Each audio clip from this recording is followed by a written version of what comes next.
ప్రార్థన చేయప్ప. జై సద్గురు ప్రభు మహారాజుకు జై.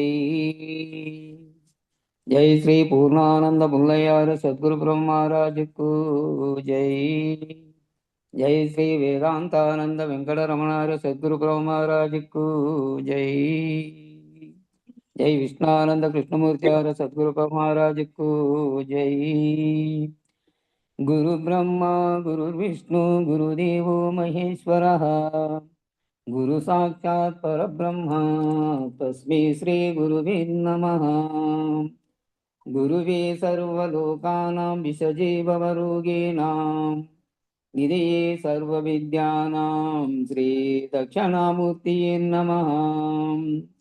బృహద్వాదిష్ట సిద్ధాంతం పూర్ణబోధోపదేశికం శ్రీ వెంకటేశ్వర యోగీంద్రం సద్గురుభ్యో నమో నమః. ఆత్మానాత్మాతీతమనిశం కేవలాత్మోపదేశికం శ్రీ వేముల రామయ్యార్య యోగేంద్రం సద్గురుభ్యో నమో నమః. చరాచరమతీతం చ అచల పూర్ణోపదేశికం శ్రీ పూర్ణానంద పుల్లయార్య సద్గురుభ్యో నమో నమః. పూర్ణబోధ సుధానిధిం పూర్వపుణ్యఫలప్రదం వేదాంతానంద సద్గురుం వెంకటరమణార్య గురుం భజే. పూర్ణానంద పూర్ణయార్య పుత్రరత్న మహాగురుం విష్ణానంద విభం దైవం కృష్ణమూర్తి నమో నమః. పరబ్రహ్మానందవర్షం పరాపర సమాదర్శం జ్ఞానాజ్ఞానతీతానంద శ్రీ అశ్వత్థార్య నమోస్తుతే. సర్వకాలాకాల ప్రత్యక్షం సర్వోత్తమ సుశాశ్వతం విరహితానందగురుం వెంకటదాసార్యం భజే. అస్మద్గురు సమారంభం కృష్ణ సాందీపమాధ్యమాం ఓంకారపీఠ పర్యంతం వందే గురు పరంపరం. సుప్రభాతం. అవ్యక్తాసు ప్రతిష్టా దేవా పూర్వా సంధ్యా ప్రవర్తతే. ఉత్తిష్ట పరమపురుషాయ కర్తవ్యం దైవమాన్నికం. ఉత్తిష్టో ఉత్తిష్ట గురుదేవా ఉత్తిష్ట చలధ్వజ. ఉత్తిష్ట సర్వదేవేశ త్రైలోక్యం మంగళం కురు. మాతః సమస్త జగతాం మహద్రూపాంతరస్థితాం హిరణ్యగర్భమనోహర దివ్యమూర్తి శ్రీ నిజగురు శ్రితజన ప్రియదానశీలి శ్రీమద్గురేశ దయితే తవ సుప్రభాతం. తవ సుప్రభాతమరేంద్ర వందితే భవతు ప్రసన్న హిరణ్మయావర్ణమండలీ సుధీ సాక్షిభూతామనంతరూపిణీ వేదాంత విద్యదయితే తవ సుప్రభాతం. అత్రాది సప్త ఋషియా సముపాస్య సంధ్యాం ఆకాశతత్వమావర్ణరహితా అఖిలాంతరస్తాం బ్రహ్మైవ రూపత్వమేవా పరమాత్మతత్వం. శ్రీ భాగవత కృష్ణ భూమ ప్రభో తవ సుప్రభాతం. వేదాంతసార సర్వం తత్వమేవా సత్యం త్రైలోక్యవశమానాయ సర్వం తవ స్వప్రకాశం. భాషావతీర్ణ వేద్యం తవ బోధరూపం. శ్రీ భాగవత కృష్ణ భూమ ప్రభో తవ సుప్రభాతం. న శబ్ద పంకజం చాచ నైవాస్తి తత్వం నిశ్శబ్ద శబ్దతీతం నిజతత్వరూపం. తేజోంధకారరహితం బాహ్యస్వరూపం. శ్రీ భాగవత కృష్ణ భూమ ప్రభో తవ సుప్రభాతం. సభాయాంతరుచి త్వమేక సర్వం సమమ్యే సర్వే యపి శిష్టమవ్యయం. అతత్వరూపతత్వం నయి వస్తు కించిత్. శ్రీ భాగవత కృష్ణ భూమ ప్రభో తవ సుప్రభాతం. వ్యోమవద్భైరంతరస్తం యాలైష భూమా అశరీరతత్వమేకం అహం నమామి. అగచ్చానంతదేవా అఖిలాంతరాత్మా శ్రీ భాగవత కృష్ణ భూమ ప్రభో తవ సుప్రభాతం. విశుద్ధ నిర్గుణాత్మా గగనోపసదృశం నజ్ఞాతమమృత స్వరూపం సభాయాంతరస్థం పూర్ణాచల గురురేకం సువిశాలతత్వం శ్రీ భాగవత కృష్ణ భూమ ప్రభో తవ సుప్రభాతం శ్రీ భూమరూపాదయాది గుణామృతాబ్ది సర్వాదిష్టనాశ జగదీక శరణ్యమూర్తి శ్రీ సత్యజ్ఞానానంతతీత నిత్యస్వరూప శ్రీ భాగవత కృష్ణ భూమ ప్రభో తవ సుప్రభాతం అజ్ఞానమూలహరణం తవ చరణతీర్థం గురుపాదస్థానతీర్థం గుణరూపరహితం త్వం వినా న కించిదాతీరం అవినాశతత్వం శ్రీ భాగవత కృష్ణ భూమ ప్రభో తవ సుప్రభాతం ఇత్తం స్వప్నాంతరస్థం లిఖితం బ్రహ్మీశతత్వం శుద్ధే సుషుప్తావివ చ పరిపూర్ణతత్వం తేషాం ప్రభాతసమయీ స్మృతిరహితభాజాం ప్రజ్ఞాం పరార్థసులభాం పరమాం ప్రసూతి శ్రీ భాగవత కృష్ణ భూమ ప్రభో తవ సుప్రభాతం శ్రీ పూర్ణానంద పుల్లయార్య తవ సుప్రభాతం శ్రీ వేదాంతానంద వెంకటరమణార్య తవ సుప్రభాతం శ్రీ విరహితానంద కృష్ణమూర్త్యార్య తవ సుప్రభాతం జై సద్గురు ప్రభు మహారాజుకు జై జై శ్రీ పూర్ణానంద పుల్లయ్యార్య సద్గురు ప్రభు మహారాజుకు జై ఇందుగల గురుభక్త మండలికు జై గురు పరంపరముకు జై జై సద్గురుదేవ. జై గురు. అందరికీ జై గురు. గురు పరంపరముకు జై. నిన్న చెప్పుకున్నటువంటి లాస్ట్లో చెప్పినటువంటి కందార్థం మళ్ళీ ఒకసారి సులకని పద విభజన ప్రకారం చూద్దామని ఇచ్చారు ఇక్కడ. సులకని యుక్తిగా ఒక్కటి తెలిపెదవిను సంధియము తీరును దీనన్ పలుకున కలిగిన ఎత్తము పలుకున విడనాడి నిల్వబడు చోటు ఇంకేది రెండుగా ఒక్క పలుకే అయినాది తెలివి మీలాగున తెలివి దేహములయ్యే తెలివే తనువును బాసి తెలివి స్థిరముగా నిల్వబడు చోటు ఇంకేది రెండుగా ఒక్క పలుకే అయినాది. ఇది నిన్నటి కందార్థము. దాన్ని విభజన ఇచ్చారు. ఓ సులభమైనటువంటి దీనికి అర్థమయ్యేకి సులభమైనటువంటి ఉపమానాన్ని ఇక్కడ స్వీకరిస్తున్నాను అని రాశారు వ్యాఖ్యానకర్త అయినటువంటి వారు. ఏం ఉపమానం అంటే, ఈ ఉపమానం ద్వారా సందేహం తీరిపోయేటట్లుగా నిర్ణయం అయిపోతుంది మీకు అని రాశారు అని ఉపనిషత్తులు బోధించినటువంటి సూత్రాన్ని స్వీకరించాడు. ఏమిటది అంటే, ఆ ఉపనిషత్ వాక్యమైనటువంటి వాగర్ధావివ సంతృప్తౌ వాగర్ధ ప్రతిపత్తయే జగత పితరవు వందే పార్వతీ పరమేశ్వరవు. ఇది సాగర సంఘం సినిమాలో కూడా ఇదే వాక్యాన్ని వాడుకున్నారు వాళ్ళు. ఒక పాటలో వస్తుంది మొదటిది. ఈ ఉపమానాన్ని యథాతథంగా స్వీకరించారు. ఏమిటి అర్థం ఇక్కడ చెప్పినదంటే, వాగర్ధావివ సంతృప్తవు వాగర్ధవి ప్రతిపత్తయే. వాక్కు అర్థము ఈ రెండు ఒకదానిని ఒకటి ఎలా ఉండవో, ఆ వాక్ అంటే పలుకు, ఇందాక పైన కన్నార్థంలో వచ్చిన పలుకు, ఈ వాక్కు రెండు ఒకటే. ఆ వాక్ అర్థము రెండు ఒకదానిని విడిచి ఒకటి ఎలా ఉండవో, అట్లాగే శివుడు శక్తి, ఈశ్వరుడు పార్వతి ఒకదానిని విడిచి ఒకటి ఎలా లేవో, ఒకటి ఈశ్వరుడుగా ఒకటి ఉంటే ఒకటి ప్రకృతిగా పార్వతిగా రెండు ఉన్నాయి. ఆ రెండు ఏవి? జగత్పిత జగత్ జనని అని రెండుగా వేరువేరుగా లేకుండా ఒకటే ఉన్నాయో, అర్ధనారీశ్వరుడుగా ఒకటే దాంట్లో కలిసి ఉన్నాయన్నట్టు. ఒకదానిని విడిచి ఒకటి ఎలా లేవో అవి, అలాగే నేను ఆ నేను అంటున్నది నేనని పలుకుతున్న నీలో పలుకుతున్నటువంటి చైతన్యంగా ఉన్న ఆత్మస్వరూపం ఒకటి, దానికి ఆశ్రయం ఇచ్చినటువంటి శరీరం, ఈ రెండు వేరువేరుగా లేవు.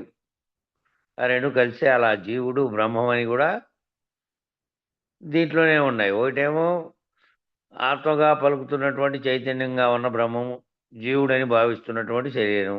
ఈ రెండు కూడా జీవుడు బ్రహ్మము మేను మేను ఎలా లేవో ఏరుగా, అలాగే జీవుడు బ్రహ్మం కూడా వేరుగా లేవు. అలాగే ఆత్మ పరమాత్మ ఇవి రెండుగా కలిసి ఉన్న జంటలు అన్నమాట. ఇవన్నీ పైన చెప్పినవన్నీ రెండుగా కలిసి ఉన్నటువంటి జంటలు. అవి రెండు వేరువేరుగా ఏం లేవు, అవి రెండు కలిసే ఉన్నాయి. వాగర్థములు, జగత్పిత, జగజ్జనని, శివుడు శక్తి, అలాగే జీవుడు బ్రహ్మము, ఆత్మ పరమాత్మ, ఇవి ఒకటికోటి కలిసి ఉంటాయన్నమాట అనేది ఆ పైన చెప్పినటువంటి ఉపనిషత్ వాక్యం చెప్పి ఉదాహరణగా తీసుకున్నారు. ఇవి వేరువేరుగా ఉన్నాయని చెప్పడం, ఉన్నాయని చెప్పారనుకో, ఇంకా ఎరుక గట్టిపడే పద్ధతి అది. ఎరుకను తొలగించే పద్ధతి కాదు. ఆ ఎరుక గట్టిపడే పద్ధతి అవుతుంది. అంటే ఆధ్యారోప పద్ధతి అవుతుంది. ఆధ్యారోపం అంటే లేనిదాన్ని ఆరోపించి మరలా అది అపవాదము, అది లేనిది నిజానికి అని చెప్పడం. తాడు ఎందు పాము ఆరోపించింది, ఇంకా ఇంకా ఇతరత్ర లేనివన్నీ ఆరోపించి ముందుగా అది ఫలానది అని భ్రమపడినట్టుగా ఆరోపించి మళ్ళీ అది నిజానికి లేనిది అని చెప్పడం ఆధ్యారోప పద్ధతి. ఆ ఆధ్యారోప పద్ధతి అపవాద పద్ధతి కాదు ఇది. మరలా మరలా అపవాదం చేస్తారు ఆరోపణ చేసి. నిర్ణయం అయిన తర్వాత అపవాదం చేస్తారు. అసలు నిర్ణయమే కాకుండా అపవాదం చేసి ప్రయోజనమేమి? కాబట్టి ముందు ఉన్నది అని చెప్పడానికి, ఈ ఉదాహరణకు వివరించడానికి ఆ లేనివన్నీ ఎలాగా ఆరోపితమైనయో, కుందేటి కొమ్ము, ఎండమావుల్లో నీరు, ఇవన్నీ ఎట్లా ఆరోపించారో నిజానికి లేకపోయినప్పటికీ భ్రాంతి చేత ఉన్నట్టుగా నీకు ఎట్లా తోచినాయో, ఆ భ్రాంతి పోయిన తర్వాత ఇంకా దాంతో భ్రాంతి లేదు. ఉన్నాయనే భ్రాంతి ఆ విధంగా ఉన్నదనేది లేదు. కాబట్టి నువ్వు మనిషి అని తెలుసుకోకుండా జంతువు సమానంగా జీవిస్తూ ఉన్నటువంటి వాడికి నువ్వు దేవుడివే కాదురా బాబు, నువ్వు బ్రహ్మమే కాదురా బాబు అని చెప్పామే అనుకోండి, నువ్వే రా బ్రహ్మము, నువ్వే దేవుడివి అని చెప్పామనుకో, వాడు ఇంకా ఏంది, వాడు విచారణ స్థాయిగా తనను తాను గుర్తెరిగే స్థితిలో కానీ ఏమిట్లోని లేరు. జగత్తు నిజమని నమ్ముతూ ప్రపంచంలోని విషయాలన్నిటితో పాటు తాదాత్మ్య చెంది ఉన్నవాడు మామూలు జీవుడు.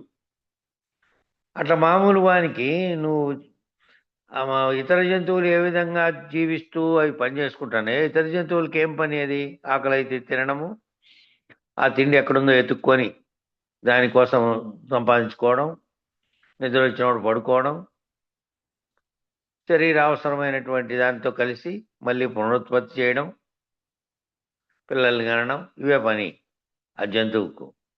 ఇంకా అదే పద్ధతిలో జీవిస్తున్నట్టే కదా. ఎవరైతే ఏ విషయాలు ఏవి తెలుసుకోకుండా రోజు అని పొద్దున లేచినప్పటి నుంచి జీవన వ్యవహారంలో ఉన్నారో వాళ్ళంతకు వాళ్ళు తెలుసుకోవాలనే ఆసక్తితో వచ్చి ఎవరో గురువుని ఆశ్రయించి, అయ్యా ఏదో ఇది నాకు, నేను కూడా తెలుసుకోవాలనుకుంటున్నా అంటే తప్ప, ఇక వానంతకు మామూలుగా పిలిచి నువ్వే రా నాయన దేవుడు నువ్వే కదరా, తెలియక నువ్వు ఏదో అనుకుంటావు, నువ్వే బ్రహ్మం కదా అని చెప్పావనుకో,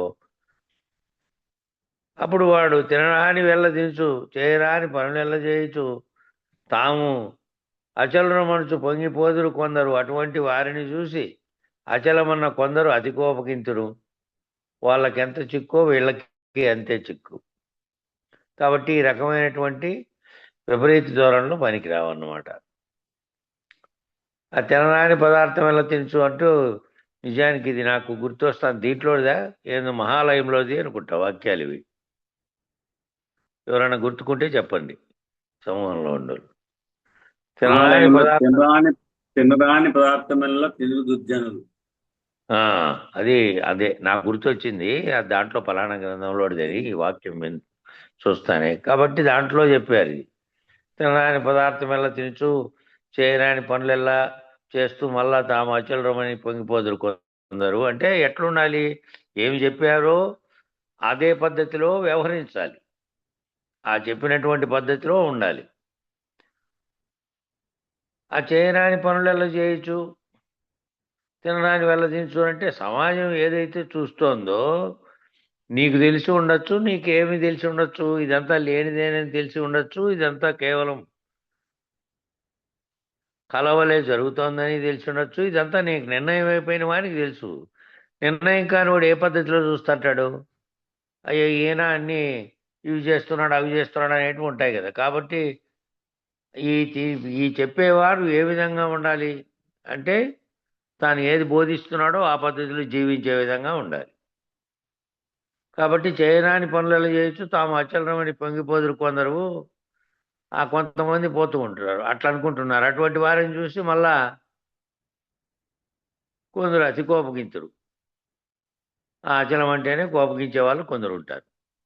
ఎందుకంటే ఈ వాళ్ళకి ఎంత చిక్కో వీళ్ళకి అంతే చిక్కు. కాబట్టి ఈ రకమైన విపరీత ధోరణులు పనికిరావు. ఎందుకు అంటే సర్వభ్రాంతి రహితమయ్యే పద్ధతి ఎప్పుడూ కూడా సర్వభ్రాంతి రహితమయ్యే పద్ధతి ఎట్లుంటుంది ఎప్పుడు కూడా అంటే తెలిసి నిర్ణయమై నిరూపించబడి నిరసించబడాలి. ఎట్లా నిరసించబడాలంటే ఏదో కొంచెం కొంచెం పైపైన తెలిసి కాదు. ఆ తెలిసినటువంటి తెలివికి నిర్ణయం అయిపోవాలి. ఏ విధంగా నేను లేను, ఏ విధంగా ఈ కనపడేదంతా కలవలే తోచినటువంటిది, మన కంటి ముందు ఉంది, అంతటా కనపడుతోంది, అన్ని రోజువారీ వ్యవహారాలు చేస్తూ ఉన్నాం. అది దాన్ని విచారణ చేసాకనే ఈ విచారణ అంతా చేసాం. విచారణ అంతా చేసి ఏది కల్పించిందో అదే ఎరుకగా ఉంది, అది కల్పించకపోతే అదే. ఈ రకమైనవి ఏవీ లేవు. కళలో వచ్చిందంతా కళ నుంచి మేల్కొంటే లేనట్టుగా ఇది విచారించబడిన తర్వాత గురుమూర్తి చేత నువ్వు విచారించబడితే ముందు నీ మూలాన్ని నువ్వు గుర్తెరిగి ఈ జగత్తు యొక్క మూలాన్ని కూడా గుర్తెరిగి మహావాక్య విచారణ ద్వారా కూడా గుర్తెరిగిన తర్వాత కూడా నేను బ్రహ్మముననే నిర్ణయం అయినప్పటికీ అదే మళ్ళీ పునర్ సృష్టికి కారణమైన వస్తువు కాబట్టి బీజ వస్తువుగా అక్కడ ఉంటుంది అట్లే. కాబట్టి దాన్ని కూడా నిరసించబడాలి అంటే అక్కడ దాకా పోయిన తర్వాత గురుమూర్తి కరుణ చేత నువ్వు ఎలా లేవు అని ఆయన తెలియజెప్పి భ్రాంతి రహితం చేస్తాడు.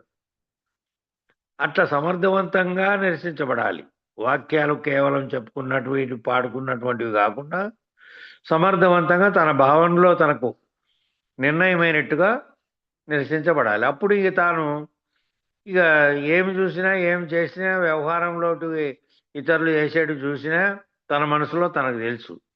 అందరితో పాటు మామూలుగా వ్యవహరిస్తున్నప్పటికీ తన భావంలో తాను లేనెరుకలో ఒక లేనెరుక అనేటువంటి ఇది తోస్తున్నటువంటి కలవలే తోస్తున్నటువంటి జగత్తులో వ్యవహారం చేస్తున్నాను అని తెలుసు. అందరిలాగా పైకి చూసే కనపడినప్పటికీ తన భావంలో తెలుసు. కాబట్టి సామర్థ్యంగా మారిన తర్వాత సంయమనం చేయబడాలి. అసలు సామర్థ్యం ఏర్పడుకుంటే సంయమనం ఎలా చేస్తాడు? ముందు సమర్థత ఏంది? దీన్ని అంతటినీ ఎరిగినటువంటి సామర్థ్యం కలిసి సంపాదించుకుంటే ఇక అప్పుడు ఆ సామర్థ్యంతో సంయమనం చేస్తాడు. అది ఎలాంటిది అంటే సంవత్సరం పిల్లవాడిని ముక్కు మూసుకొని తపస్సు చేయమన్నారట, ప్రాణాయామం చేయమన్నారట. వానికి ఎట్లా తెలుసు సంవత్సరం పిల్లోనికి ప్రాణాయామం చేయంటే? ఎందుకు మూసుకోవాలో ముక్కు తెలియదు, ఎందుకు గాలి పీల్చుకో గాలి వదులు ఇంతసేపు బిగబట్టు అని చెప్పారనుకో సంవత్సరం పిల్లోనికి, ఏం తెలుస్తుంది వానికి? వాడికి అసలు ప్రాణశక్తి అనే దాని యొక్క వివరమే తెలీదు. ఈ గాలిపోతుంటే ఇది ప్రాణశక్తి నిలబడుతోందని అని తెలియదు, వానికి వివరమే తెలియదు. సంవత్సరం పిల్లోనికి ఏమీ తెలియదు. ఎవరో పెద్దలు ఆహారం పెట్టేది కూడా వాడంతకు వాడు తినడు, ఎవడో పెట్టి ఇంట్లో తల్లిలో తండ్రిలో పెట్టాలి. ఇక వానికి ఇవన్నీ చెప్పలేరు కదా. కాబట్టి సంవత్సరం పిల్లోడు వాడు. కాబట్టి ఏం చేస్తాడు? ఇది అసాధ్యం కాబట్టి అలాగే అదే విధంగా సేమ్ ఆ సంవత్సరం పిల్లోన్ని ఇవి చేయమంటే ఎలా చేయలేడో అదే పద్ధతిలో అసలు శరీరం అంటే ఏమిటి, పంచకోశాలంటే ఏమిటి, గుణత్రయం అంటే ఏమిటి, దేహత్రయం అంటే ఏమిటి, శరీరత్రయం అంటే ఏమిటి, వాసనాత్రయం అంటే ఏమిటి, తాపత్రయం అంటే ఏమిటి, మూడవస్థలతో కూడిన అవస్థాత్రయం అంటే ఏమిటి, ఇవన్నీ విచారణ చేసుకుంటూ వచ్చాం కదా, సాంఖ్యం దగ్గర మొదలుపెట్టి విచారణ చేసుకుంటూ వచ్చాం మనం. అందుకని చెబుతున్నాడు, మనకైనా లేకపోతే గురువు దగ్గరికి పోయిండే కొత్తగా పోయిన వానికైనా ముందు తెలవాల్సింది ఏంటంటే అవన్నీ వివరాలు తెలుసుకొని వచ్చిన వాడైతేనే. అది తెలుసుకోకుండా ఉండేవాడు 50 సంవత్సరాల వాడు పోయినా కూడా సేమ్ ఆ పసిపిల్లోడు ఎట్లానో అంతే, అవి ఇవేవి తెలియకుండా పోయిన వాడైతే. కాబట్టి ప్రాణశక్తి ఎట్లా పనిచేస్తుంది, తర్వాత పంచకోశాలు అంటే ఏమిటి, శరీరం అంటే ఏమిటి, ఈ గుణాలు ఏ విధంగా లోపల మూడు గుణాలతో ప్రవర్తించినప్పుడు 3 గుణాలు వేరువేరుగా ప్రవర్తిస్తున్నాయి. దేహత్రయం అనేది స్థూల సూక్ష్మ కారణదేహం అంటే ఏంది, ఈ శరీరత్రయం అంటే ఏది, వాసనాత్రయం ఏది, 3 వాసనలు అవన్నీ దాంట్లో వచ్చినాయి. సాధనా సంపత్తిలో ఇవన్నీ తెలుసుకొని సాధకుడు అవస్థాత్రయాలు తాపత్రయాలు అన్నీ తెలుసుకొని వచ్చాడు. అవన్నీ అవన్నీ అంతకుముందు ఉన్నాయని చెప్పినట్టు ఇవన్నీ ఎందుకు చెప్పారు, ఇవన్నీ నిజానికి తనలోకి తాను చూసుకొని అవన్నీ ఉన్నాయా, ఏ రకంగా అవి ఉన్నాయని తెలుసుకునే కోసం చేసినవే. మళ్ళీ అవన్నీ నిజానికి నిర్ణయాత్మకంగా వానికి తెలియబడిన తర్వాత అవన్నీ నిరసన చేసే పద్ధతి మళ్ళీ వేరే ఉంది. నువ్వు మొట్టమొదటి తెలియాల్సినవి ఇవన్నీ తెలియాలి కదా. తెలిసిన తర్వాత అప్పుడు నిజ జీవితంలో వాటికి సాక్షిగా ఉండి జీవించిన అనుభవ నిర్ణయం కావాలి. ఇప్పుడు మళ్ళా నిజ జీవితంలో అన్నప్పుడు ఇవన్నీ వ్యవహారం చేస్తున్నామా లేదా, ఆకలి దప్పులు ఉన్నాయి, 3 అవస్థలు శరీరానికి ఉన్నాయి, జాగ్రత్త, స్వప్నము, నిద్ర, అట్లాగే 3 పంచకోశాలుగా ఉన్నటువంటి వేరువేరుగా ఏం పనిచేస్తున్నాయి, ఈ వాసనాత్రయం అంటే ఏమిటి, కుటుంబము 3 వాసనలు ఇచ్చారు కదా, మన దాంట్లో ఉన్నాయి, సాధనా సంపత్తిలో ఉన్నాయి. లోకవాసన శాస్త్రవాసన లోకవాసన, శాస్త్రవాసన, దేహవాసన దేహవాసన అనేటివి. కాబట్టి వీటన్నిటికీ సంబంధించినటువంటి నిర్ణయాలు ఉండేటువంటి వాడు, అట్లా నిర్ణయం అయినటువంటి వానికైతే అనుభవపూర్వకంగా ఆ తర్వాత సామర్థ్యంగా మారాలి. వ్యవహారిక జీవితంలో మారేటప్పుడు ఈ వేదాంతం అంతా విచారించినప్పటికీ కూడా నేను ఆయా వ్యవహారాల్లో జీవిస్తున్నప్పుడు వాటికి అతీతంగా ఉండి సాక్షిగా నిలబడి చూసే తత్వం రావాలి కదా. మామూలుగా దాంట్లో తాదాత్మ్యత పొంది చేశాడనుకో, మామూలు జీవుడు వ్యవహారం చేసేటట్టే అవుతుంది. వాటిని తనలో జరిగే వ్యవహారాన్ని తాను సాక్షిగా ఉండి చూడగలిగిన స్థితి రావాలి. కాబట్టి అది సామర్థ్యం మారి సాక్షి నిర్ణయంగా ఉండి జీవించిన అనుభవ నిర్ణయం వచ్చేదే కాక తర్వాత ఎప్పుడైనా సరే తాను ఏ వ్యవహారం చేస్తున్నప్పటికీ ఆ సామర్థ్యం కలిగి ఉండాలి. సాక్షిగా తాను దాంట్లో తాదాత్మ్యం లేకుండా చూడగలిగే, అతీతంగా ఉండగలిగినటువంటి స్థితి ఏర్పడాలి. మారి వ్యాపక స్థితిని పొంది తనను ఆశ్రయించినటువంటి వారందరి మీద ప్రభావితమై ఆగామి కర్మను ముందు రద్దు చేసుకోవాలి. తాను మారితే ఆ గురుమూర్తి మారినటువంటి స్థితిలో ఉండి తనను ఆశ్రయించిండే వారందరి మీద తాను ప్రభావితమై ఆగామి కర్మను ముందు రద్దు చేసుకోవాలి. ఆగామి కర్మ ఇప్పుడు చేస్తున్నటువంటి ఇంతకుముందు కర్మలేమో సంచిత కర్మ, గతంలో చేసినవి, ప్రస్తుతం చేస్తున్న ప్రారంభ కర్మగా దాన్ని అనుభవిస్తూ ఉన్నావు. ఇక మళ్ళీ ఆగామి కర్మను మళ్ళీ రాబోయే కర్మ ఆగామి కర్మను రద్దు చేసుకోవాలంటే తాను కర్తృత్వ సహితంగా ఉండకుండా కర్తృత్వ రహితంగా ఏం చేసినప్పటికీ తాను కర్తగా లేకుండా కర్తృత్వ రహితంగా చేసేదాన్ని పద్ధతిలో తాను పోవాలి. ఈ గురువుగా ఉన్నవారు ఆ విధంగా వాళ్ళు గనక ఆగామి కర్మను రద్దు చేసుకున్నటువంటి వారై ప్రారంభ కర్మను అనుభవించి రద్దు చేసుకోవాలి.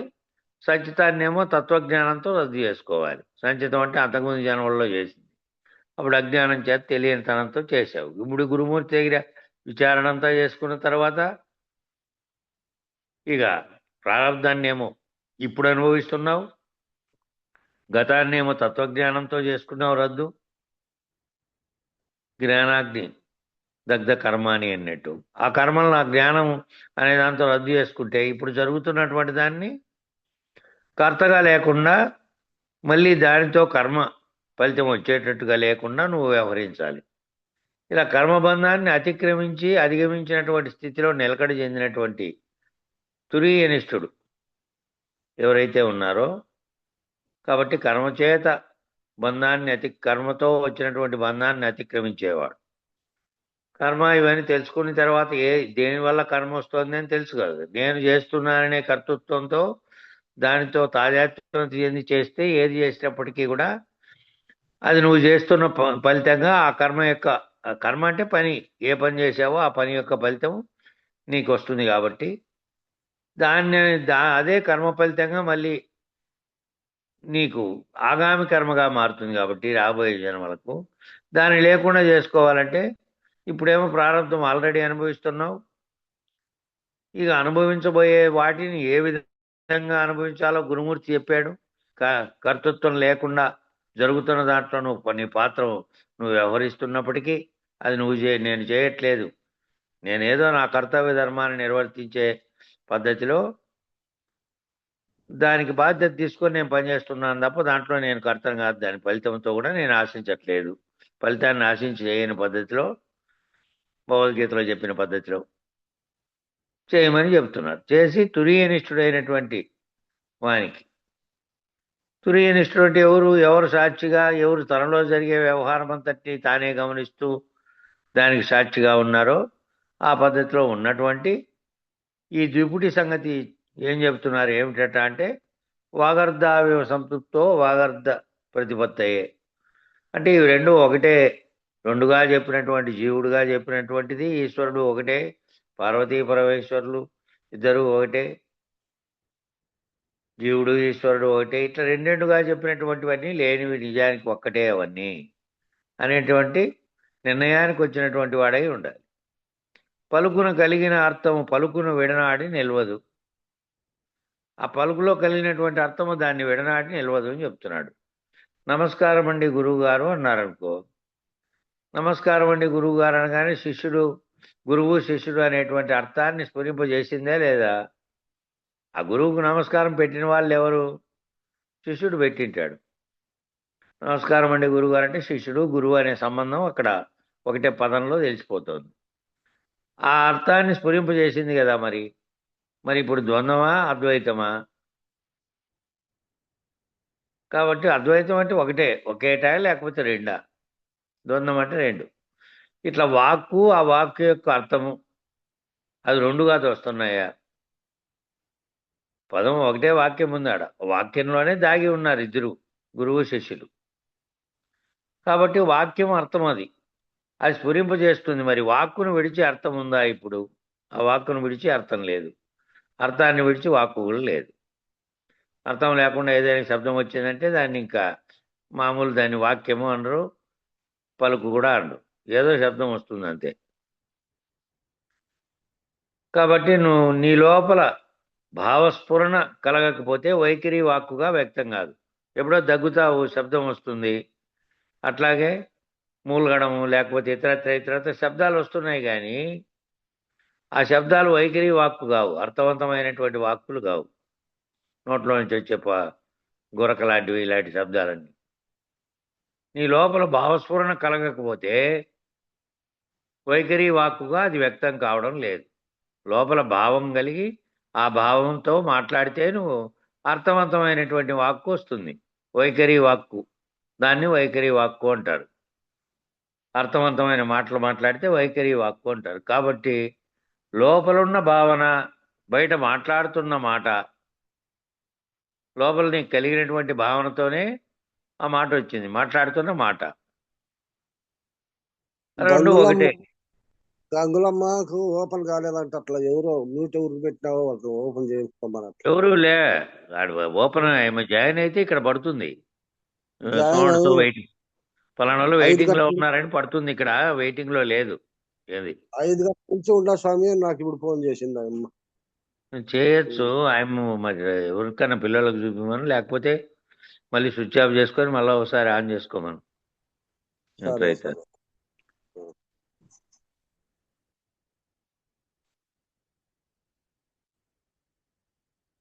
ఇక్కడ పోయింది అది. కాబట్టి వైఖరి వాక్కు లోపలున్న భావన, బయట మాట్లాడుతున్న మాట, ఆ రెండు వేరువేరుగా లేవు, ఒక్కటే. చాలామంది ఏమంటారంటే మేము లోపల చాలా పరిశుద్ధంగా ఉన్నామండి, వెరీ క్లీన్ అండి, నిర్మలం అండి, కానీ బయట మాత్రం మేము నెత్తి మీద కొబ్బరికాయ కొట్టినట్టు మాట్లాడతామండి, హితంగా మితంగా మాట్లాడడం రాదండి మాకు, మేము చాలా పర్ఫెక్ట్ అని ఇట్లా కొంతమంది అంటూ ఉంటారంట. మేము చాలా నిజాయితీ పరులం, మేము మాకు మాట కఠినము, మనసు వెన్న అంటూ ఉంటారట. ఇది శుద్ధ తప్పు అన్నమాట. మీరు లోపల ఒక రకంగాను బయట ఒక రకంగాను ఎట్లుంటారు? మీరు ప్రవర్తించే తీరును బట్టి మీరు వ్యవహార శైలి, మీ క్యారెక్టర్ తెలుస్తుంది. కానీ మేము కరెక్ట్గానే ఉంటాం, కానీ బయటికి అట్లా మాట్లాడతాము అనేది ఉండదు. లోపల మీరు ఏ విధంగా ఉన్నారనేది మీరు బయట వ్యవహరించేదాన్ని బట్టి అర్థమవుతుంది. కాబట్టి వెరీ క్లీన్గా ఉన్నాము, బయట మాత్రం నెత్తి మీద కొబ్బరికాయ కొట్టినట్లు మాట్లాడతామండి అంటే మీ స్వభావం అది అయింటే కదా అట్లా మాట్లాడేది. హితంగా మితంగా మాట్లాడడం మాకు రాదండి అంటే మరి అవన్నీ మీకు రాకుండా పర్ఫెక్ట్ ఎట్లయితారు? నిజాయితీ పరులమండి, మాకు కఠినము మనసు వెన్న, మా మాట ఏమో కఠినంగా ఉంటుంది కానీ మనసు మాది వెన్న. మనసు వెన్న ఉన్నవానికి మాట ఎట్లా పడితే అట్లా కఠినంగా ఎందుకు వస్తుంది? ఇది అజ్ఞానము, అవిద్య. కాబట్టి మాట కఠినము, మనసు వెన్న ఉండదు. అలాగా భావన చెందితే సరైన అర్థం చేసుకుంటే మాట కఠినము, మనసు మాత్రం వెన్న అనేది పైకి చెప్పుకునేదే. మనసు వెన్న ఉండేవానికి ఆ చెప్పడం కూడా వెన్న పద్ధతిలోనే చెప్పడం, మెత్తగా చెప్పడం తెలుసు. ప్రకృతి ధర్మానికి వ్యతిరేకం. దాన్ని ఏమంటారంటే ప్రకృతి ధర్మానికి వ్యతిరేకం అంట. ఇంకా ఏమంటారంటే అంటే నటిస్తున్నాడు అంటారట. ఇది సరైనది. వాడు బాగు మాకు మాట మనసు చాలా వెన్న మాదిరి మనసు ఉండేవాడు కఠినంగా ప్రవర్తిస్తున్నాడు, లేదంటే లోపల కఠినంగా ఉన్నవాడు బయట వెన్న మాదిరి ప్రవర్తిస్తున్నాడంటే బయట కోటి లోపల కోటి రకంగా ఉన్నాడు అంటే వ్యవహారం కోసం నటిస్తున్నాడు అని అర్థం. తన వ్యవహారాన్ని బట్టి ప్రకృతి విరుద్ధం అది. నటిస్తున్నాడు, కేవలం నటిస్తున్నాడు అని అర్థం. కొంతమందికి అది కూడా చేత కాదు. కాబట్టి సత్యం బ్రూయాత్, ప్రియం బ్రూయాత్, సత్యం అప్రియం నభ్రూయాత్, ఇవన్నీ వచ్చినాయి. సత్యాన్ని ప్రియంగానే చెప్పాలి, సత్యాన్ని ప్రియముగా చెప్పాలి. ప్రియమని అసత్యము చెప్పకూడదు. ఈ పైన వచ్చినటువంటి 3 వాక్యాలకు అర్థం ఏమిటంటే సత్యము ప్రియంగానే చెప్పాలి, ప్రేమగా అసత్యం చెప్పకూడదు. చెప్పేకేమో ప్రియంగా చెబుతూ ఉండి ఆహా ఎంత బాగా ప్రేమతో చెప్తున్నాడు, కానీ నిజానికి అది అసత్యమైంది అనుకో, ఆ చెప్పేం ప్రయోజనం అని. సత్యాన్ని మళ్ళా అప్రియంగా చెప్పకూడదు. సత్యాన్ని ఏమో ప్రియంగా చెప్పకుండా అప్రియంగా చెప్పకూడదు. సత్యంగా ప్రియంగా చెప్పాలి, అసత్యాన్ని అది అసత్యమనే చెప్పాలి. మాట్లాడడం మీద స్పష్టమైన నియమాలను ఏర్పరిచారు. ఎందుకని ఏర్పరిచారంటే వాక్ సంయమనమే మొదటి సంయమనం. ఆ మాట్లాడేటప్పుడు ఇవన్నీ ఎందుకు పెట్టారు ఇవన్నీ అంటే మాట్లాడేటప్పుడు సంయమనం కోల్పోతే, సంయమనంగా మాట్లాడలేకపోతే ఇవి మిగతావన్నీ ఎట్లా సంయమనం చేస్తాడు? మాట్లాడడం మీదే ఇవన్నీ జరిగిపోతే మిగతాటివి ఎట్లా పాటిస్తాడు? ఆకాశంలో ఎగిరిపోతూ నేను నేల మీద ఉన్నాను అనడం సరైన పద్ధతి కాదు కదా. కాబట్టి సాధకుడు అనేవాడు ఆవేశం వస్తేనే మాట్లాడగలుగుతాడు, కర్మచేత ప్రేరేపించబడితేనే మాట్లాడగలుగుతాడు, గుణత్రయములు ఆవేశిస్తేనే మాట్లాడతాడు. అప్పుడేమిటి? సాధకుడుగా ఉన్నాడు. సాధకుడు అనేవాడు ఇవి తెలిసి ఉన్నాడు కదా. సాధకుడు కానివాడు, జీవుడు కానున్నవాడు లోకంలో ఒకడు వ్యవహార రీత్యా వాడు ఎట్లా మాట్లాడితే వాడు మాట్లాడకపోయినప్పటికీ వాడు కోపంగా చూశాడనో ఇంకొకటనో యువతలోడు మన మీదికి పోతూ ఉంటాడు. నువ్వు అట్లా పద్ధతిలో చూసావు, ఆ మాటలు మాట్లాడేవి ఇట్లా అని. వీడు సాధకుడిగా ఉన్నవాడు ఇవన్నీ తెలుసు కదా. సాధకుడైనటువంటి వానికి తెలుసు.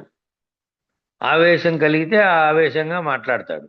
ఆవేశం కలిగిందనేది ఒప్పుకోవాలి, వస్తేనే మాట్లాడతాడు.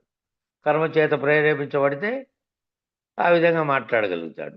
గుణత్రయంలో ఆవేశిస్తేనే మాట్లాడగలుగుతాడు. అవన్నీ లేకుండా మన లోపల ఉంటుండే నాకు బయట ఎట్లన్నా అనేది లేదు. ఇవి కూడా నెత్తి మీద ఎక్కి నాట్యం చేస్తే ఎట్లా మాట్లాడతారో అట్లా మాట్లాడతారు కొందరు. పైగా ఏమంటారంటే అలా మాట్లాడకపోతే పని అవ్వదండి అంటారు. ఏ పని కోసం పుట్టాడు, ఏ పని కోసం పోతున్నాడు? అలా మాట్లాడకపోతే పని అవ్వడం కోసమే ఒక రకంగాను, మామూలుగా ఒక రకంగాను మాట్లాడతారా? కాబట్టి అర్థరహితమైనటువంటివి అవన్నీ, లక్ష్యం లేదు కాబట్టి. అందుకే పెద్దలు ఏం చెప్పారంటే ఈ మొత్తం వ్యవహారాన్ని ఎందుకని అంటే వైఖరి వాక్ అంతా పిండాండ వ్యవహారం, నాద వ్యవహారం. ఈ వైఖరి వాక్ అనేదంతా పిండాండ వ్యవహారంగా, నాద వ్యవహారంగా లోపల తనలో జరిగేటువంటి భావాన్ని బట్టి ఆయా పలుకులు మాటలు వస్తాయి. గుణాలను బట్టి వస్తాయి. కాబట్టి నాద వ్యవహారం అంతా ఇది అంతా నాద వ్యవహారం అంతా బ్రహ్మాండ వ్యవహారం అంట. వైఖరి వాక్కుగా ఉండేదంతా పిండాండ వ్యవహారం. నాద వ్యవహారం అంతా బ్రహ్మాండ వ్యవహారం అంట. రీజనెన్స్ అనేటువంటి స్థాయిలో నాదం అనే స్థితిలో జరుగుతున్నదేమో బ్రహ్మాండ వ్యవహారం అంట. శబ్దం అనే స్థితిలో జరుగుతోంది. వైఖరి వాక్ అనే స్థితిలో జరగలే అక్కడ నాదం అంతా బ్రహ్మాండంలో. కాబట్టి వాక్ అన్న స్థితిలో జరుగుతున్నదేమో పిండాండ వ్యవహారం. మాట అనే పద్ధతిలో జరుగుతున్నది, ఇక్కడంతా జరుగుతున్నదంతా పిండాండంలో జరిగే వ్యవహారం. ఇంకో పద్ధతి కూడా ఉన్నదని చెప్తున్నారు. ఏమిటిది అంటే భగవంతుడు భావగంభీరుడు, ఆయన బాహ్య గంభీరుడు కాదు ఆయన అనే వాక్యాన్ని చెప్తున్నారు ఇక్కడ. భగవంతుడు అంతా భావగంభీరుడు, వాక్యాలు మాట్లాడేది ఏమీ లేదు. శరీరం ఏమీ లేదు కదా ఆయనకు, శరీరంగా కనిపించేది లేదు, అదంతా కల్పనగా కల్పించుకోండేది. కాబట్టి బాహ్య గంభీరుడు కాదు ఆయన. ఆయన తన ఉనికిని తానేమి నిరూపించుకోవడం లేదు. వాళ్ళేమో ఆయనేమి తన ఉనికిని నాది ఇట్లున్నా నేను ఇట్లున్నా అని ఏమి నిరూపించుకోవడం లేదు కదా. బ్రహ్మాండకర్తగా ఉన్నప్పటికీ అదేమి కనపడేది లేదు. కేవలం శబ్దంతో ఈ జరుగుతున్న బ్రహ్మాండం అంతా జరిగే క్రియలన్నీ పంచభూతాత్మకంగా ఉన్నవన్నీ అవంతకవే జరిగిపోతున్నాయి. కానీ ఆ ఉనికిని నిరూపించుకోవడానికి ప్రత్యేకమైనటువంటి ఈ వాక్కులు మానవులు మాట్లాడినట్టు మాట్లాడేవేమీ లేవు. కొన్ని శబ్దాలు అయితే ప్రకృతిలో ఉన్నాయి. కానీ మానవులు తమ అన్నం తాము వండుకోవడానికి, తమ భోజనం తాము చేయడానికి, తమ పొట్ట తాము పోసుకోవడానికి కుచ్చింబరత్వము అంటారన్నమాట దీన్ని. అట్లా ఈ కుచ్చింబరత్వం అంటే ఆ జీవనానికి తన కోసం, తన పొట్టకూటి కోసం, ఆ పొట్టకూటికి ఏదైతే పని చేస్తున్నామో సంపాదించుకునేకి దానికోసం ఆ కుచ్చింబరత్వాన్నే ఆ కర్తవ్యం అనే విపరీత కర్తవ్యంగా భావిస్తారన్నమాట. అదే ఒక కర్తవ్యం అనండి. నిజానికి అది కర్తవ్యం దేని కొరకు అంటే తన కొరకే జరుగుతున్నది. అది ఆ పొట్టబోసుకోవడం అంతా అదేమి ఎవరి కోసమో ఇంకొకరికి ఉపయోగపడే కోసరం కాదు కదా. ఆ కుచ్చింబరత్వం అనేటువంటి తమను తాము, తమ కోసం తాము, పొట్టకూటి కోసం చేసే పనులన్నీ కేవలం అది పెద్ద కర్తవ్యం కాదు. అది తన కోసం తాను చేసుకుంటున్నాడు అంతే. అదేమి దేశోద్ధరణ కార్యక్రమంగా భావిస్తారు. ఆ దేశోద్ధరణ నేను ఇట్లా నిర్వహించిన అట్లా నిర్వహించిన అనడానికి అదేమి నీ కోసం నువ్వు పాటుపడుతున్నది, అది చెప్పాల్సిన పనిలే అది. కాబట్టి దాన్ని దేశోద్ధరణ కార్యక్రమంగా భావిస్తారు. ఇంకా ఏమిటంటే సమానత్వం అనే అంశం దగ్గర కర్తవ్యత విముఖత కూడా వచ్చి చేరిపోయింది. ఆ సమానత్వంగా అనే చోటుకు వచ్చి కర్తవ్యత విముఖత, కర్తవ్యం ఏమీ లేకుండా వచ్చి ఉండిపోవడం. కాబట్టి నువ్వెక్కువ నేను ఎక్కువ అని పోల్చి చూసుకునేటువంటి బుద్ధి భేద బుద్ధి బలపడిపోయింది. ఎందుచేత అంటే ఈ సమానత్వం అనే చోట సమానత్వం, అందరూ సమానత్వం అనే చోట మళ్ళీ తాను సమానత్వం అనే పదం దగ్గర రాజీ పడడు. మళ్ళీ దాంట్లో నేను వస్తుంది. అరే నేను వాడు ఒకడే, ఎట్లా, నేను కొంచెం ప్రత్యేకత కదా అనే భావం వచ్చి చేయనిద్దనుకో, వాడు చేసింది నేను చేయాలనా, లేకపోతే వాడు నేను ఒకటేనా, ఈ పద్ధతిలో. కాబట్టి నువ్వెక్కువ నేనెక్కువ అని పోల్చి చూసుకునేటువంటి భేద బుద్ధి ఏర్పడుతుంది. ఎప్పుడైతే ఆ రకమైన ఆలోచనలు వచ్చాయో అప్పుడు భేద బుద్ధి అనేది బలపడిపోతుంది. ఎక్కువ తక్కువలతో తేలేదేమీ లేదు. ఈ ఎక్కువ తక్కువ అన్నంత మాత్రాన ఆ తక్కువలతో తేలేది ఉందే. యోగాత్ కర్మసు కౌశలం, కర్మకు సాక్షిగా ఉండి కర్తృత్వ భావనతో దైవీకర్తంగా భావించి చేయమన్నారు. కర్మని ఏ కర్మ చేసినప్పటికీ వ్యవహారంలో నువ్వు చేస్తున్న దాన్ని కూడా ఇందాక పైన పేరాల్లో వచ్చింది. వ్యవహార జీవితం కోసం ఏవో చేస్తున్నావు పనులు. ఆ చేస్తున్నప్పుడు కూడా నువ్వు ముందు గురువాక్యాన్ని గుర్తుపెట్టుకో. నేను ఇవన్నీ కూడా ఈ చేస్తున్న పనులకు కర్తగా కాకుండా సాక్షిగా ఉండి కర్తృత్వ భావనతో దైవీ కర్తవ్యంగా నేను భావించి చేస్తూ ఉన్నా. ఏ పనైనా సరే కర్తృత్వ భావనతో దైవీ కర్తవ్యంగా చేస్తున్నా. ఆఖరికి శ్వాసించడమైనా సరే అంటున్నారు. ఆ శ్వాస తీసుకోవడం విడవడం అనేది దానంతకు తానుగా జరుగుతోంది. పుట్టినప్పటి నుంచి శరీరం పోయే వరకు జరుగుతుంది అది. ఆఖరి శ్వాస విడవడమైనా సరే, ఆ ఆఖరి శ్వాస విడవడమైనా సరే దైవీ కర్తవ్యంగా భావించి చేసేటువంటి నిష్కామ కర్మగా చేస్తే ఎప్పుడు పోతుందో నీకేం తెలుసు. దాని గురించి మళ్ళీ చింతించే పని, దాని గురించి దుఃఖించే పని లేదు. సర్వజీవులు నీ కంటి ముందరే అన్నీ చేస్తున్నదే అది. కాబట్టి శ్వాస పద్ధతిలో ఈ శ్వాస ఏ విధంగా తీసుకుని ఎప్పుడు దాన్ని నువ్వు గుర్తు లేకపోయినా జరుగుతోందో అట్లా నువ్వు ఎప్పుడు కూడా ఈ వాక్యంతో గురువాక్యంతో గుర్తుపెట్టుకొని వ్యవహరించే ప్రతి ఒక్కటి ఆ పద్ధతిలో వ్యవహరించావనుకో, అట్లాగనే చేస్తే భావించి దైవీ కర్తవ్యంగా భావించి చేస్తే ఆఖరి శ్వాస వరకు నిష్కామ కర్మ ఏదైతే ఉందో ఏది కోరకుండా నీ పని నువ్వు నిర్వర్తిస్తూ ఉంటే నీ జ్ఞానానికి, ముక్తికి, మోక్షానికి పనికొస్తుంది. అట్లా చేస్తూ ఉంటే నిష్కామ కర్మగా పనికొస్తుంది. కాబట్టి పలుకును విడిచి అర్థం ఉండే అవకాశం లేదు. నీ పలుకును విడిచి నీ మాట్లాడేదాన్ని బట్టి నీ అంతర్గతం వేరే రకంగా ఉండే లేదు. నీ భావనలో కలిగినటువంటి మాటే పలుకుగా వస్తుంది. కాబట్టి అర్థాన్ని విడిచి పలుకుండే అవకాశము లేదు. అంతా నీ ప్రవర్తన అంతా దాంట్లో బయటపడుతుంది. నువ్వు మాట్లాడే మాటలు, వచ్చేటువంటి పలుకులే ఆ లోపల కలిగినటువంటి భావానికి అనుగుణంగా వస్తాయి. మళ్ళా నేను అట్లనలే ఇట్లనలే ఆ అర్థంతో అనలే నేను ఇంకోటిని కప్పిపుచ్చే భావన అంతా ఏం చేస్తుంటారంటే అది చాలా అట్లగా పలుకుతా అంటారు. కానీ పైకి మళ్ళీ నేను అట్లనే లోపల నాది ఇట్లాంటిది అని ఇందాక పైన ఉదాహరణ చెప్పాను కదా. లోపల వెన్న మనసుంటే బయట కఠినంగా మాట ఎట్లా వస్తుంది, మళ్ళీ దాన్ని కప్పిపుచ్చుకునేది ఎట్లా వస్తుంది. అంతా కేవలం నటిస్తున్నాడు అని అర్థమైపోతుంది. కాబట్టి అర్థాన్ని విడిచి పలుకుండే అవకాశం లేదు. అర్థం అంటే ఏమిటంటే భావం. నీ భావం ఏముందో నీ భావాన్ని బట్టే పలుకొస్తుంది. కాబట్టి పలుకున కలిగిన అర్థం పలుకును విడనాడి నిల్వబడు చోటు ఇంకేది. పలుకును కలిగిండే అర్థము పలుకును విడనాడి నిలవబడే చోటు ఇంకో చోట ఏడ నిలబడుతుందే. ఆ అర్థం పలుకు లేకుండా పలుకును విడిచి ఉందే.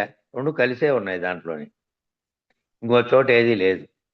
అంటే చాలామంది ఏమంటారు అంటే నన్ను మీరు అర్థం చేసుకోవడం లేదండి అంటారంట ప్రతివారు ఎదుటివారిని. నన్ను అర్థం చేసుకోవడం లేదన్న ప్రతివారికి ఉన్న చిక్కు ఏమిటంటే ఎదుటివాడు అర్థం చేసుకోవడం లేదని చెప్పడం.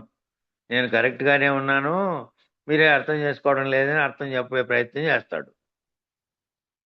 తానేమో ఈ విధంగా ప్రవర్తించుంటాడు, ఈ విధంగా మాట్లాడింటాడు. భావంలో ఆ అర్థం లేకుండా ఆ మాట రాదు. ఏ మాట అయినా కఠినమైందైనా ఇంకోటి అయినా నీ భావాన్ని బట్టి వచ్చింది. మళ్ళీ పైకేమో ఈ విధంగా అనడము. అర్థం చేసుకోవాలంటే మనసుకు సాక్షిగా ఉండాలి కదా. మరి నువ్వు మాట్లాడేవాడు కూడా, ఇక్కడ చెప్పేవాడు కూడా నిజానికి నీ మనసుకు నీ ఆత్మకు తెలుసు కదా, దేని కొరకు నాలో నుంచి ఆ మాట వచ్చింది అనేది నీ మనస్సాక్షికి అయితే తెలుసు కదా. అవతలోడు అర్థం చేసుకునే సంగతి తీసిపెట్టు. ముందు నీకైతే మనసుకు సాక్షిగా నువ్వు ఉండాలి కదా. నీ మనసుకు నా మనసులో ఇలా కలిగింటేనే ఆ మాట వచ్చింది అనేది. మళ్ళీ ఎదుటివాడు నువ్వు సరిగా అర్థం చేసుకోలేదని అనడం. కాబట్టి గుణాలకు సాక్షిగా ఉండాలి. ఈ గుణాలు నీలో కలిగినటువంటి గుణాల యొక్క ప్రేరేపితంగా నువ్వు ఆ మాట మాట్లాడినావు. అంతే తప్ప ఆ గుణాలకు సాక్షిగా నువ్వు లేకుండా ఎట్లా మాట్లాడతావు? అప్పుడు మాత్రమే అనన్య భావన నిలబడుతుంది. అట్లా ఉంటేనే నీ గుణాలకు, నీలో కలిగే గుణాలకు, నీలో కలిగే మనసులో కలిగే విషయాలకు నువ్వు సాక్షిగా ఉంటేనే అనన్యమైనటువంటి భావన నిలబడుతుంది. కళ్ళెదురుగా కనపడే మానవులతోనే మనం ఇలా ఉండలేకపోతే, కళ్ళెదురుగా మానవుడు ఉన్నాడు, నువ్వు ఎదురుగా మాట్లాడుతున్నావు, మాట్లాడింది మళ్ళా కప్పిపుచ్చుకునే ప్రయత్నం చేస్తే, కళ్ళెదురుగా ఉండే మానవునితోనే నువ్వు అట్లా ప్రవర్తిస్తే, కనపడని దేవుణ్ణి వెతికే పనిలో ఎలా విజయాన్ని సాధిస్తావు? కనపడు దేవుడేం కనపడే స్థితి కాదు కదా. నువ్వే అది. నువ్వు ఆ స్థితిలోకి భావన చెంది నీ పైన సాగాల వేదాంతంలో. మరి ఎట్లా ఇప్పుడు కనపడే మానవుని దగ్గర మాట్లాడే మాటల్లోనే ఇట్లొస్తే ఇక దేవుణ్ణి తెలుసుకునే మాటల్లో ఎట్లొస్తుంది?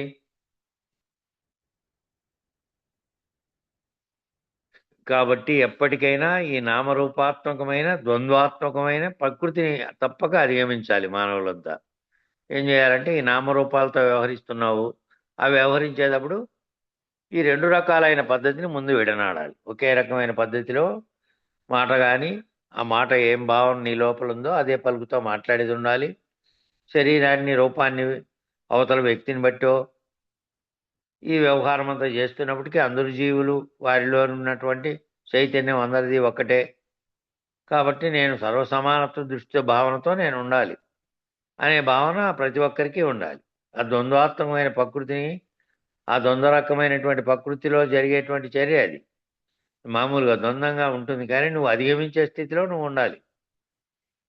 మానవులంతా అధిగమించాలి. మానవులంతా అధిగమించాలంటే ఎవరు? కనీసం అందరూ అంటే దారిలో పోయేవాళ్ళు కాలేరు. ఎవరైతే తాను తెలుసుకోవాలి అనుకున్నాడో, నేను సాధకుడుగా ఉండి ఈ సాధనలతో తెలియబడిన తర్వాత మళ్ళీ దీన్ని అధిగమించాలి. ఆ తెలియబడిన దాన్ని అధిగమించే స్థితిలో నువ్వు కృషి చేయాలి. మానవులంతా ఆ కృషి చేస్తే ప్రపంచం అంతా మారిపోతుంది. కానీ అందరూ ఎందుకు చేస్తారు? అందరూ ఈ ద్వంద్వరూపాత్మకమైనటువంటి నామరూపాత్మకమైన దాంతోనే తాదాత్మ్యం చెందే వాళ్ళు కూడా ఉన్నారు కదా. వాళ్ళు కనీసం వాళ్ళు లేకపోయినా ఈ వేదాంతంలోకి వచ్చిన వాళ్ళైనా సాధకులుగా ఉన్నవారు వాళ్ళు దీన్ని అధిగమించాలి. ఈ ద్వంద్వ పద్ధతిని అధిగమించి ఏకత్వ స్థితిని తెలుసుకోవాలి. కాబట్టి నామరూపాత్మకమైన పద్ధతిని, ద్వంద్వ పద్ధతిని అధిగమించాలి. అధిగమించితే అప్పుడు సాధకులు అవుతారు. సాధనల యొక్క పరమగమ్యమంతా ఏంది అంటే ఈ ద్వంద్వాలను దాటించడమే కదా. ఈ సాధనలన్నిటి గమ్యం ఏమిది? ఈ గమ్యంలో నేర్చుకుంటూ పోతున్నావు. లాస్ట్కి ఏమిటి? నిన్ను రహితం చేయడమే కదా గురువు గారి పని. నువ్వు అంటున్నటువంటి ఈ పగటి కళ, ఈ జాగ్రత్త అనే కళలో నువ్వు కనుక్కున్నదంతా లేనిది ఇది అనేదాన్ని ఎరుకతోనే విచారించి, ఆ ఎరుకలో ఉండే పద్ధతుల్లోనే నీకు వివరణ అంతా చెప్పి, సాధకుడుగా ఉండి మళ్ళీ ఏ సాధనల ద్వారా నువ్వు తెలుసుకున్నటువంటిదంతా కూడా నిత్యానిత్య వస్తువు వివేకం కాడ మొదలుపోయి మిగిలినవన్నీ తెలుసుకొని ఆఖరకు ఏ చైతన్యం బ్రహ్మాండాన్ని నడిపిస్తుందో అది నేనే, అదే బ్రహ్మము అనే ఏకత్వ స్థితి సాధించే వరకు నువ్వు సాధకునివే కదా. ఇంకా ఆ తరువాత ఆ స్థితిలో నుంచి కేవలం బయలుగానున్న బట్ట బయలుగానున్న స్థితిలోకి దాటుకోవడం అనేది నువ్వు గురువు ఒక్కటే అవ్వడం అనేది. అదే గురు శిష్యులు ఏకమైనారంటే ఇద్దరు రహితమైపోయినారు. ఇద్దరు అవతలకు దాటుకున్నటువంటి బయలుస్థితిలోకి పోయినారు. ఇంక వాళ్ళ దగ్గర ఏవి కనపడుతున్నటువంటివన్నీ కళ్ళ ముందర జరుగుతున్నా వాళ్ళు దానితో తాదాత్మ్యం చెందరు. వాళ్ళు దాంట్లోనే వ్యవహరిస్తున్నప్పటికీ వాళ్ళ మనసులోకి, భావనలోకి తెలుసు దాన్ని దాటిన స్థితిలో మేము ఎట్లా ప్రవర్తిస్తున్నామని. కాబట్టి సాధనల యొక్క పరమగమ్యం అంతా ఈ ద్వంద్వాలన్నిటినీ దాటించడమే. ఈ రెండు రకాలుగా వ్యవహరించి ప్రవర్తించే వాటన్నిటికీ అన్నిటినీ దాటించడమే ఈ సాధనల పని అంతా. అందుకని ఇక్కడ ఒక ద్వంద్వాన్ని స్వీకరించారు. ఆ ద్వంద్వాన్ని స్వీకరించి పలుకును కలిగిన అర్థము, పలుకులు ఏదైతే కలిగిందో అర్థము, అది లేకుండా, దాంట్లో అర్థం లేకుండా ఆ పలుకు లేదు అని. అందుకనే వాగర్ధావివ సంపృప్తవు, వాక్కులో ఏదైతే వచ్చిందో లోపల దాంట్లో వచ్చిన అర్థం అంతా లోపల నుంచే వచ్చినటువంటి ఇదేనని చెప్పడానికి ఆ ఉపనిషత్ వాక్యాన్ని వాడుకొని పలుకును విడనాడి నిలవబడు చోటు ఇంకేది అనేది, పలుకును విడనాడి ఇంకెక్కడ నిలబడుతుంది అది అనే దానికి కూడా కృష్ణప్రభువులు రాసిన కందార్థము వాగర్త ప్రతిపత్తయే, వాగర్త ప్రతిపత్తయే అనేటువంటి అదే పైన చెప్పినటువంటి ఉపనిషత్ శ్లోకంలోనే ఇది కూడా భాగం. వాగర్త ప్రతిపత్తయే అంటే ఇంకెక్కడ నిలబడుతుంది, దానికి ప్రతిపత్తి సపరేట్గా ఉందా? వాక్కు నుండి అర్థానికి వేరే ప్రతిపత్తి ఉందా వేరుగా? రెండు ఒకటే కదా, రెండుగా ఒక్క పలుకే అయినది. నాదమును శబ్దమును నిశ్శబ్దమును అన్నీ ఒక రూపాలే. నాదమన్న శబ్దము నిశ్శబ్దం అన్నీ కూడా ఒక రూపాలే.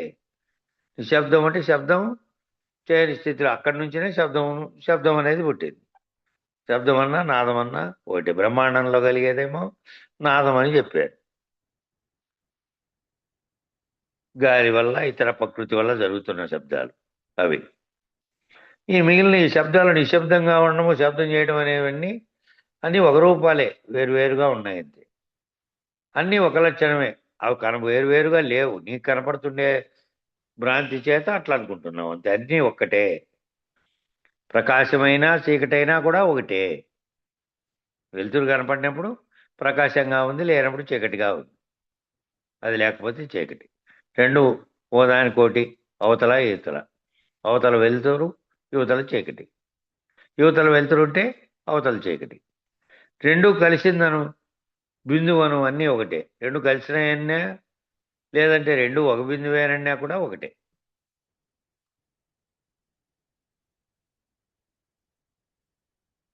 తెలివి మీలాగున అని కందార్థంలో ఆఖరిగా చెప్పిందేమి? తెలివి మీలాగున తెలివి దేహములయ్యే అని చెప్పారు లాస్ట్లో. తెలివి మీలాగున అంటే ఈ పద్ధతిలో తెలుసుకో, నువ్వు ఈ పద్ధతిలో తెలుసుకోనైనా తెలివి దేహము ఈ రెండు ఒకటేను. ఆ దేహం అనే వస్తువుగా ఇది కంటికి కనపడుతున్నా దాంట్లో నడిపించేది తెలివిగా ఉన్నా అది కంటికి ఏమి కనపడకపోయినప్పటికీ ఈ రెండు కలిస్తేనే వ్యవహారం చేస్తున్నాయి, కలిస్తేనే మాట్లాడుతున్నాయి, కలిస్తేనే ఇవన్నీ చేస్తున్నాయి సర్వము. సింపుల్గా చెప్పారండి. ఏమనంటే 84 లక్షల జీవరాశులు ఎక్కడి నుంచి పుట్టాయి అన్నారు. ఈ మధ్య ఎవరో కూడా అడుగుతున్నారు, అసలు జన్మకు కారణం ఏమిటండి? తెలివే జన్మకు కారణం. ప్రజ్ఞా చైతన్యం ఏ పేరైనా పెట్టుకో, ఆత్మ, నేను, జ్ఞానము, జ్ఞాత, ఇదంతా జన్మకు కారణం. అది జన్మకు కారణం. మరి జన్మకు కారణాన్ని తెలుసుకోలేకపోతే, అంటే నీవు శరీరం పుట్టడానికి కారణమైన జ్ఞాతను తెలుసుకోలేకపోతే, రేపు పొద్దున శరీరం పోతే ఈ జ్ఞాతే కదా అప్పుడు కూడా ఉండేది. అప్పుడు తెలుసుకోలేవు. శరీరం ఉండగానే మానవులందరూ తప్పక తెలుసుకోవలసినటువంటి విశేషమైన జ్ఞానం ఏమిటి అంటే జ్ఞాతకు సంబంధించిన జ్ఞానం, సాక్షికి సంబంధించిన జ్ఞానం అంటున్నాడు.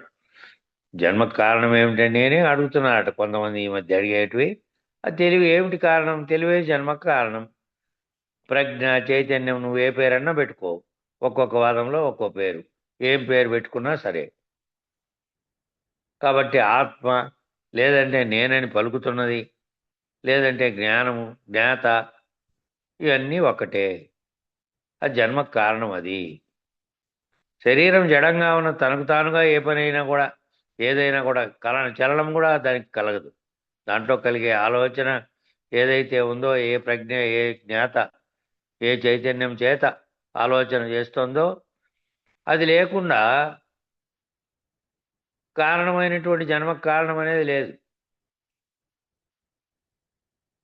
మరి జన్మకు కారణాన్ని తెలుసుకోలేకపోతే, అంటే నీవు శరీరం పుట్టడానికి ఏది కారణమో కారణమైన జ్ఞాతం తెలుసుకోలేకపోతే, ఈ శరీరం ఉన్నంత కాలం మామూలు ఇతర జీవులాగా జీవించింది, పోయింది, శరీరం పోయింది.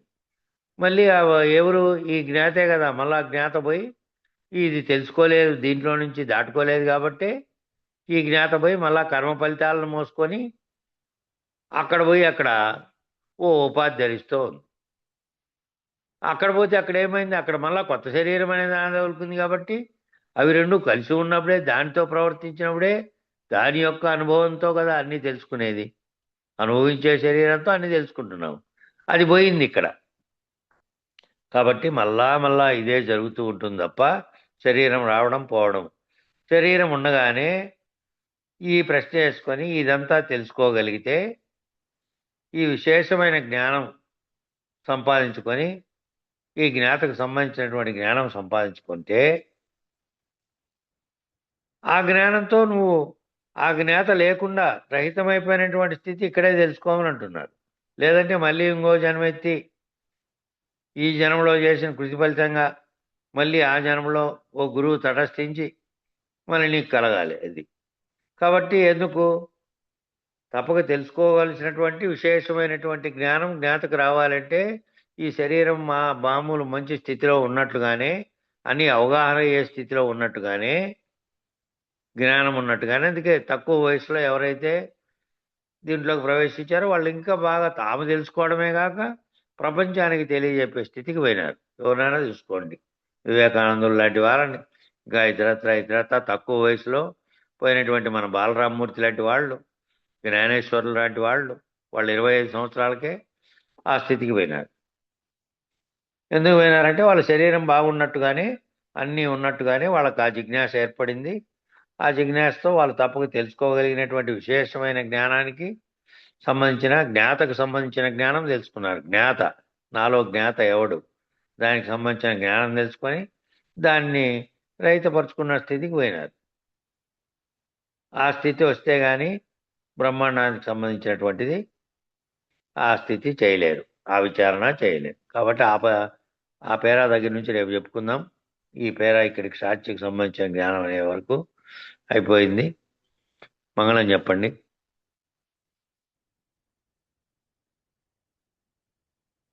జై మంగళం సద్గురు ప్రో చెప్పారు. మహారాజ్, జై సద్గురు ప్రో మహారాజ్ కు జై.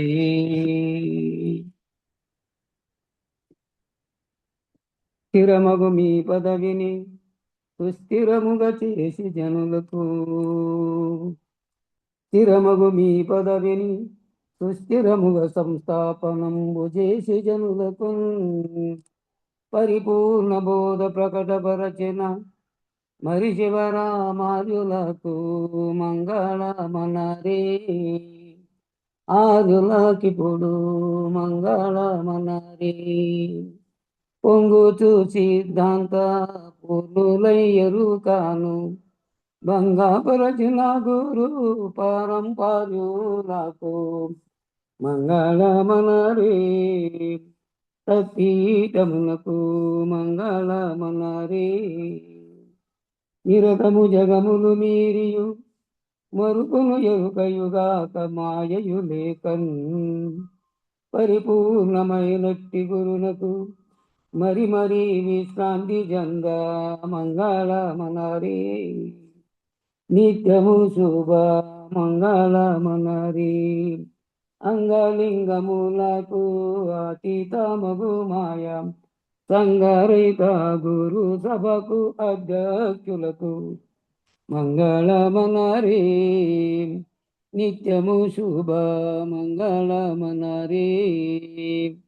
మరియును పీఠస్థులకును పరమతత్వ విచారులకును నిరతము వేదాంత సభలో నిలకడైన సాధు జనులకు ఆరతి దిగో మంగళారతి దిగో.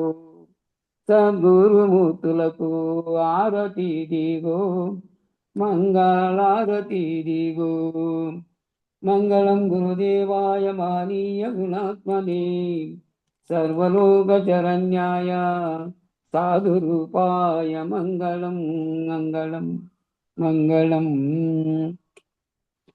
జై సద్గురు ప్రభు మహారాజుకు జై. జై శ్రీ వెంకటాంబ సమేత శ్రీ పూర్ణానంద పుల్లయారి సద్గురు ప్రభు మహారాజుకు జై. జై శ్రీ వేదాంతానంద వెంకట రమణారి సద్గురు ప్రభు మహారాజుకు జై. జై విష్ణానంద కృష్ణమూర్త్యారి సద్గురు ప్రభు మహారాజుకు జై. జై జ్ఞాన జ్ఞానదానంద అశ్వత్యారి సద్గురు ప్రభు మహారాజుకు జై. జై శ్రీ ఆనంద వెంకటదాసారి సద్గురు ప్రభు మహారాజుకు జై. ఇందుగల గురుభక్త మండలికు జై. గురు పరంపరకు జై. సర్వం సద్గురు చరణారవిందార్పణమస్తు. సర్వే జనా సుఖినో భవంతు. ఓం శాంతి శాంతి శాంతి. జై సద్గురుదేవ. అందరి